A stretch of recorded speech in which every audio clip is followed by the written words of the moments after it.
Mga ka-Red Dragon TV, ayan, sa hapong ito ay magbablog na naman tayo ng panibagong vlog at ang ating namang i-vlog ngayon ay tungkol sa isang gusaling ginagawa under ng LGU ng Siniluan, Laguna. Ito po ay ang Cultural Center of Siniluan. Ayan, andito po tayo sa site mismo. Ayan, kung makikita niyo po yan.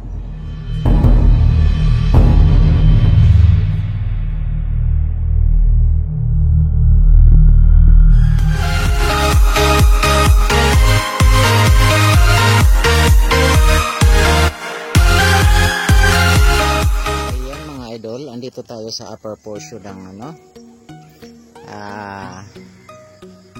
ginagawang cultural center ng Siniluan. Mula dito sa taas ay makikita nyo ang kabuuhan o ang lawak ng naturang cultural center na sa mga darating na buwan matutunghayan natin o makita natin talaga kung gaano kaganda ang naturang cultural center. Isa ito sa mga ipinagmamalaki ng lokal na pamahalaan ng Siniluan, Laguna. Sana pa natin to, maantabayanan or masubaybayan ang pagtatapos ng naturang paggawa or ng paggawa ng naturang cultural center. Ayan, so sa paligid naman nito mga idol, papakita ko sa inyo ito. Ayan, maganda yung lugar mga idol. Ayan, so tahimik po ang paligid. Ayan, napaka peaceful. And then mga idol, may dagdag ko lang, sa area na to, sa bandang baba, ayan, makikita po natin, may mga bahay na po. May mga ilang bahay ng mga nakatayo sa lugar na to. So, darating ang panahon na magkakaroon talaga ng maraming bahay sa area na to, sa lugar na to. At malamang dadayuhin talaga ang naturang establishmento ng lokal na pamahalaan ng Siniluan, Laguna. Ayan. So katulad po ng sinabi ko kanina, ay papakita ko po sa inyo yung parang skeletal result ng naturang gusali para magkaroon po kayo ng idea kung gaano kaganda ang cultural center na masasabi kong maipagmamalaki talaga dito sa bayan ng Siniluan. Ayan. So may kalakihan po talaga siya. Kanina nasa baba tayo, so hindi natin makita yung talagang kabuuhan. Ngayon medyo umakyat tayo sa mataas na parte ng lugar para makita natin yung kabuuhan. Ayan. So antabayanan lang natin to mga idol. Pinapangako ko sa inyo, lalo na sa aking mga supporters, sa aking mga subscribers, na magkakaroon kayo ng update tungkol sa lugar na ito, itong tinatawag na Cultural Center of Siniluan. Ayan. So kung mapapansin nyo mga idol, sa bandang unahan, ayan, may mga sasakyan. Nangahulugan niya na medyo na rin tong lugar na to. Katulad nga na sinabi ko kanina, may mga bahay na. So sa makatuwid, itong lugar na to may mga kaya na din siguro yung mga taong mga kababayan natin mga nakatira dito, kasi hindi naman siguro sila makakapili ng sasakyan kung wala silang kakayahang bumili. Ika nga, di ba?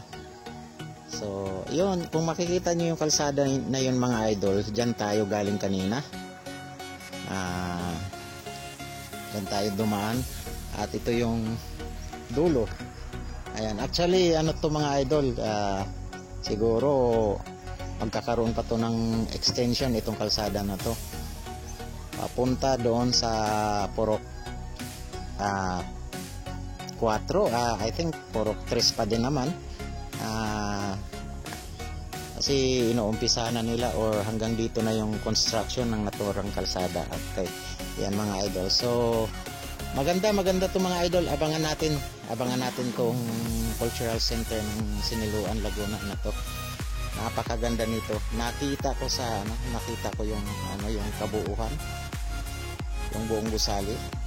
Ayan, nakita ko, kaya nasasabi kong maganda talaga. So sa ngayon mga idol, yan lang muna ang update ko dito.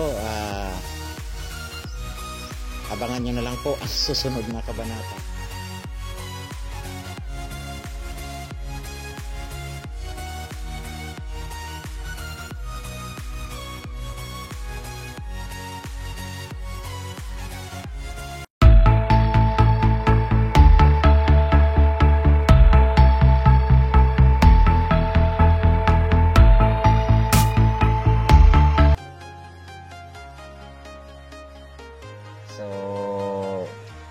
Sinubukan po talaga natin puntahan to in person kahit na may kalayuan, para lang maipakita sa inyo ang development ng kasalukuyang pagko-construct dito sa naturang gusali. Ayan.